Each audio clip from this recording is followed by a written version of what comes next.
Hello friend, मैं आरती तिवारी अपने YouTube channel पे आप लोग का स्वागत करती हूँ। देखो, होली का एक भजन करने जा रही हूँ। शिव भजन भोले बाबा का होली गीत है। आप लोग को जैसे लगे लाइक और सब्सक्राइब करना, ज़्यादा से ज़्यादा शेयर करना, गाना स्किप मत करना, पूरा वीडियो देखना, आनंद बहुत आएगा। देखो, हमारी फ्रेंड है, हमारे साथ गाना गाने जा रही हैं। भोला गईले बाजार, भोला गईले बाजार, गौरा जी सोचेली मनवा में। भोला गईले बाजार, भोला गईले बाजार, गौरा जी सोचेली मनवा में। हम का सोची भोला गेहूँ वाली अइले, हम तो सोची भोला गेहूँ वाली अइले, गेहूँ वाली अइले हो हमसी पिसे वैले, गेहूँ वाली अइले हो हमसी पिसे वैले। जिया जर गया हमार, जिया जर गया हमार, गौरा जी सोचेली मनवा में। जिया जर गया हमार, जिया जर गया हमार, अरे गौरा जी सोचेली मनवा में। भोला गईले बाजार, भोला गईले बाजार, गौरा जी सोचेली मनवा में। हम तो कही भोला लड्डुआ ली अइले, हम तो कही भोला पेड़ा ली अइले, पेड़ा ली अइले हो पेड़ा ली अइले।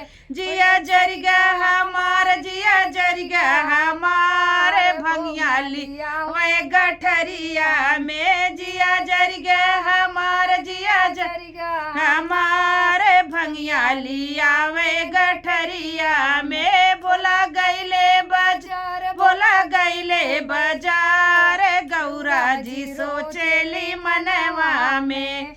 हम तो कही भोला चुनरी ली अइले, हम तो कही भोला चुनरी ली अइले, चुनरी ली अइले हो चुनरी ली अइले। जिया जर गए हमार, जिया जर गए हमार, गाजा लिया वे गठरिया में। जिया जर गए हमार, जिया जर गए हमार, गाजा लिया वे गठरिया में। भोला गईले बाजार, भोला गईले बाजार, गौरा जी सोचेली मनवा में। हम तो सोची भोला हर वाली अइले, हम तो सोची भोला हर वाली अइले, हर वाली अइले हो झुमकाली अइले, हर वाली अइले हो झुमकाली अइले। जिया जर गए हमार, जिया जर गए हमार, नगवाली वे गठरिया में। जिया जर गए हम, जिया जर गए हमार, नगवाली गठरिया में। भोला गईले बाजार, भोला गईले बाजार, रे गौरा जी सोचेली मनवा में।